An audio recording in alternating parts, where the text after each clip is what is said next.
जयपुर में एक ओर जहां लोकतंत्र के उत्सव को मनाया जा रहा था, तो दूसरी ओर एक लोकतंत्र का प्रहरी अपनी जिंदगी के लिए भीख मांग रहा था। लेकिन वहां मौजूद प्रशासन और पुलिस किसी को उस पर रहम नहीं आया और एक जिंदगी सड़क पर काल के काल में समा गई।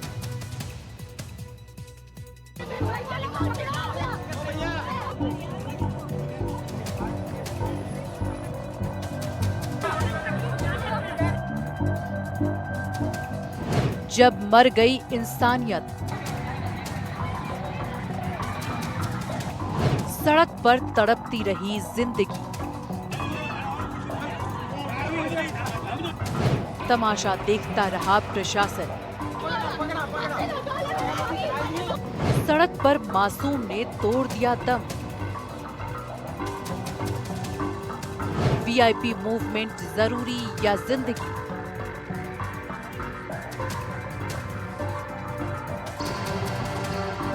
स्वतंत्रता दिवस पर बुझ गया घर का चिराग। आखिर कौन है इस मौत का जिम्मेदार?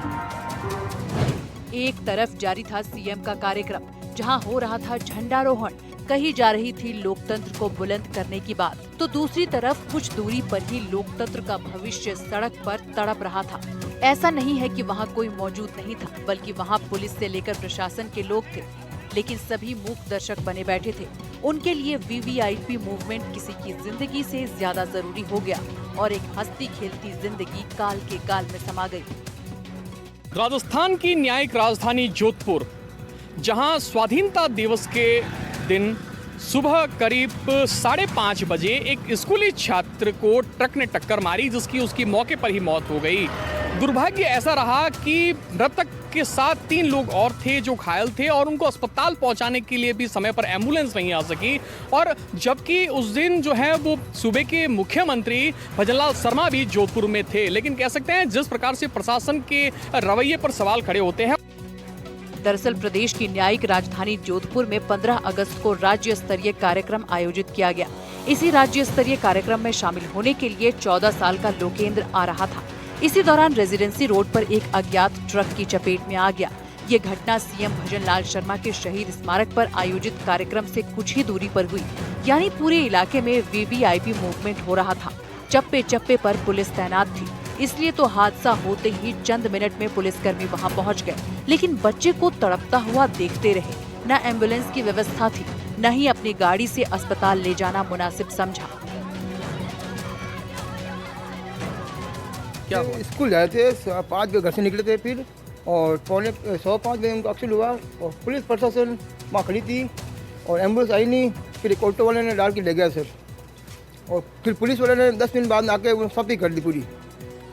तो जब ये घटना हुई थी, एम्बुलेंस को सूचना भी दी गई थी, लेकिन फिर भी नहीं आई। सर एम्बुलेंस के पुलिस वाले रोका भी था, वो रुके भी नहीं रहे, जा रहे हैं तो रुक नहीं रहे, सबको बताया पुलिस सामने हुआ सर। हाँ, और पुलिस फिर बोल के जा रहा है, उठ रहा है, उसको बोला तू सो जा तू, ऐसा बोल रहे हैं। वीवीआईपी ड्यूटी में तैनात पुलिसकर्मी अपनी जिम्मेदारी से भागते नजर आए और सड़क पर तड़पते बच्चे को कहते नजर आए कि चुपचाप यहीं पड़े रहो।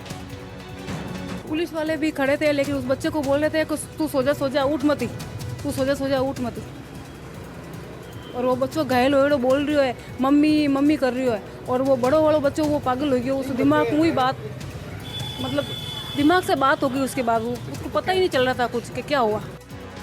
परिवार के मन में ये घटना कभी न भूलने वाला जख्म देकर चली गई है। उनके मन में एक ही टीस है कि समय पर अगर एम्बुलेंस मौके पर पहुंचती तो शायद आज उनका भतीजा उनके आंगन में होता।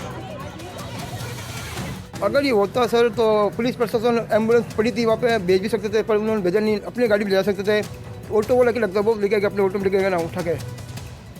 ये सब पुलिस अधिकारी की गलती है सब। ये घटना सिस्टम के गैर जिम्मेदार अधिकारियों के रवैये पर कई सवाल खड़े करती है, क्योंकि घटना स्थल पर समय से एम्बुलेंस भी नहीं पहुंची और घायल और मृतक को एक ऑटो रिक्शा के जरिए अस्पताल ले जाया गया।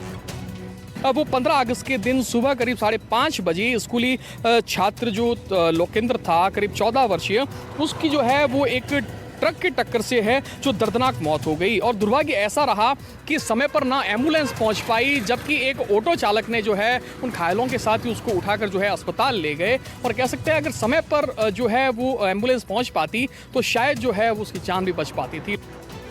और तो और जिस प्रशासन ने एम्बुलेंस समय पर भेजना मुनासिब नहीं समझा, उसने सीएम के निकलने से पहले फायर ब्रिगेड बुला ली ताकि सड़क से खून के दाग धुले जा सके। लेकिन सड़क से दाग धुलवाने से पुलिस और प्रशासन की वर्दी पर लगे धब्बे कम नहीं हो जाएंगे, क्योंकि ये मौत एक हादसा नहीं बल्कि उस प्रशासन के मुंह पर काला धब्बा है जिसे वो कभी भी फायर ब्रिगेड या पानी से नहीं धुल सकते।